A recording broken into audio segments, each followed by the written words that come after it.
Assalamualaikum warahmatullahi wabarakatuh. Sini saya akan menjelaskan tentang statistik dan analisa data.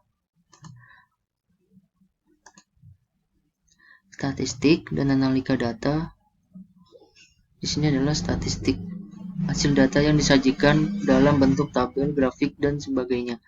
Adapun definisi statistik adalah catatan atau angka-angka bilangan yang dikumpulkan, ditabulasi, digolong-golongkan sehingga dapat memberi informasi yang berarti mengenai suatu masalah atau gejala.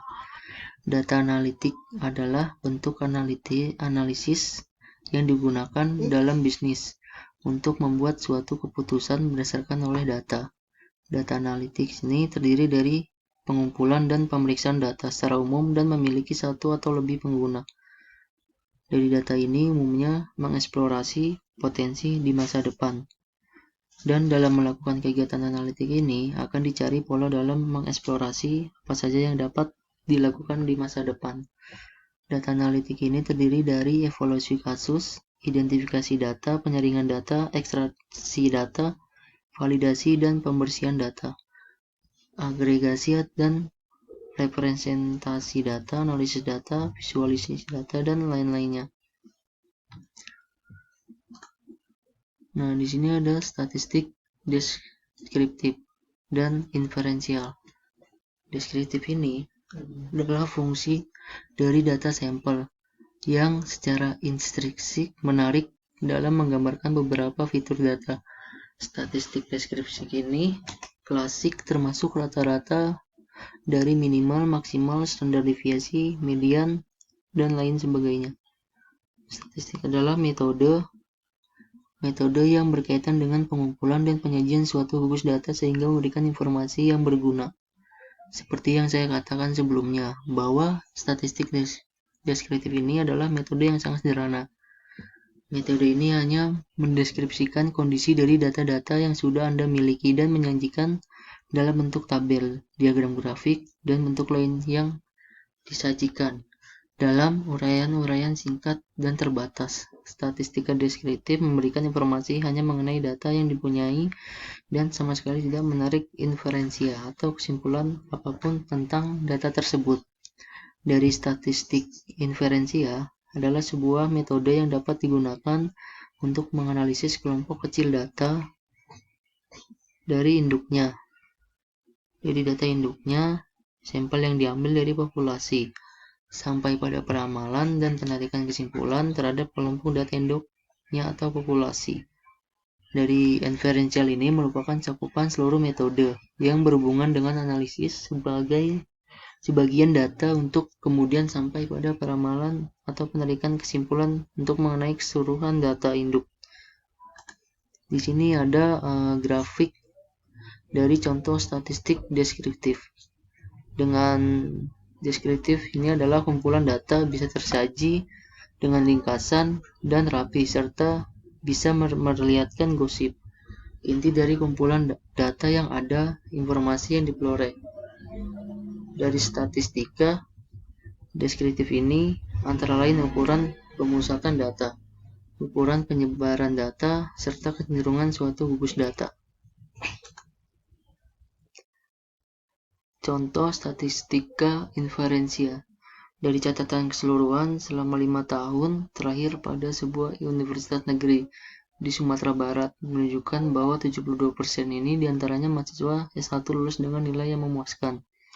Nilai numerik 72% merupakan bentuk suatu statistika deskriptif jika berdasarkan ini kemudian seorang mahasiswa teknik industri menyimpulkan bahwa peluang dirinya akan lulus dengan nilai yang memuaskan adalah lebih dari 70%. Maka mahasiswa tersebut telah melakukan inferensia statistika yang tentu saja memiliki sifat yang tidak pasti. Nah, dari untuk centrality adalah metode matematis yang kami gunakan untuk memperkirakan atau mendeskripsikan posisi sentral dari variabel yang diminati. Kemudian sering disebut mean aritmatika atau rata-rata sederhana adalah ukuran tendensi sentral yang paling umum digunakan. Selain mean Anda juga bisa melihat median atau mode yang digunakan untuk mendeskripsikan sentralitas variabel tertentu. Berikut adalah metode centrality. Mean, rasio jumlah semua observasi. Dalam data terhadap jumlah total observasi, ini juga dikenal sebagai average, rata-rata. Jadi mean adalah angka di mana seluruh kumpulan data tersebar. Median, titik yang membagi seluruh data menjadi dua bagian yang sama besar. Setengah dari data kurang median, dan setengah lainnya lebih besar dari yang sama. Median dihitung dengan terlebih dahulu, menyusun data urutan naik atau turun.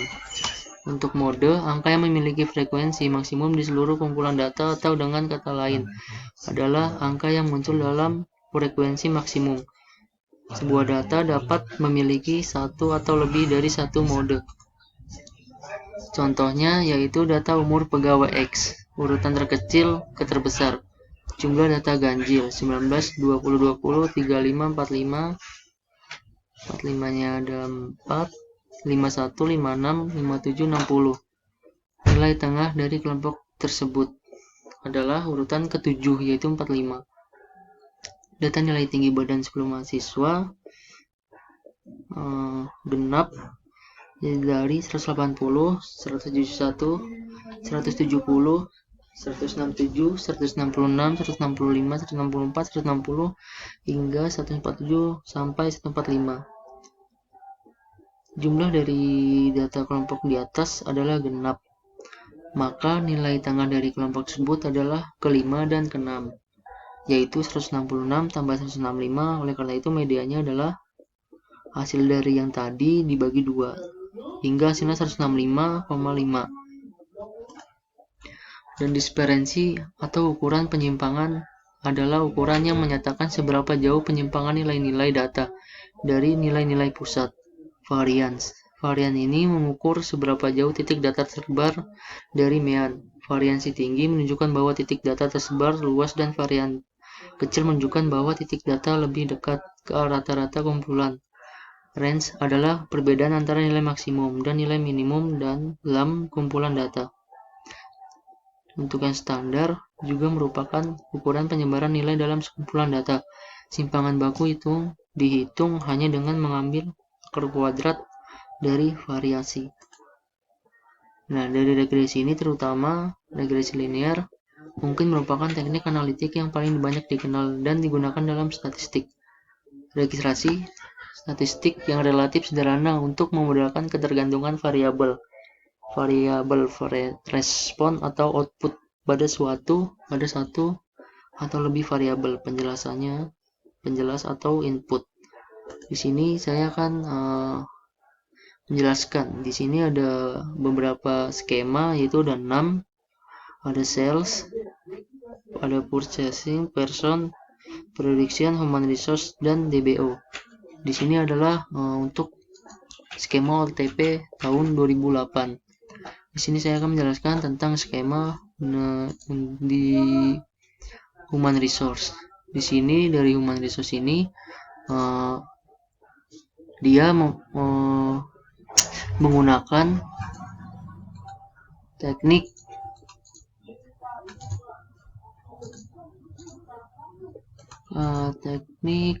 generality. Nah, di sini lebih menggunakan clarity, yaitu untuk mengetahui seberapa banyakkah karyawan memulai pekerjaan dan mengakhiri pekerjaan. Karena di sini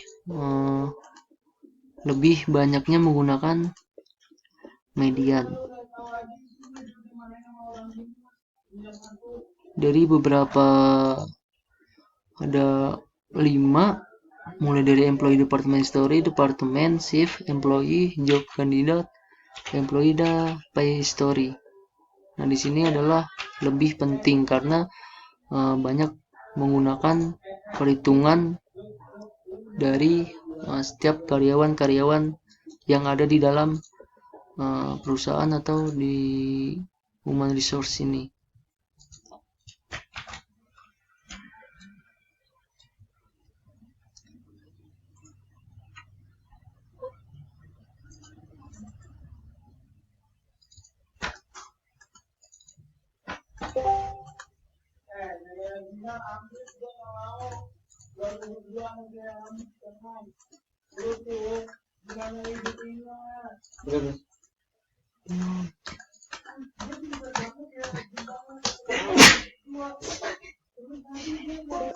Jadi itu yang digunakan pada human resource. Cukup sekian dari saya. Jika ada salah, mengucapkan minta maaf yang sebesar-besarnya. Assalamualaikum warahmatullahi wabarakatuh.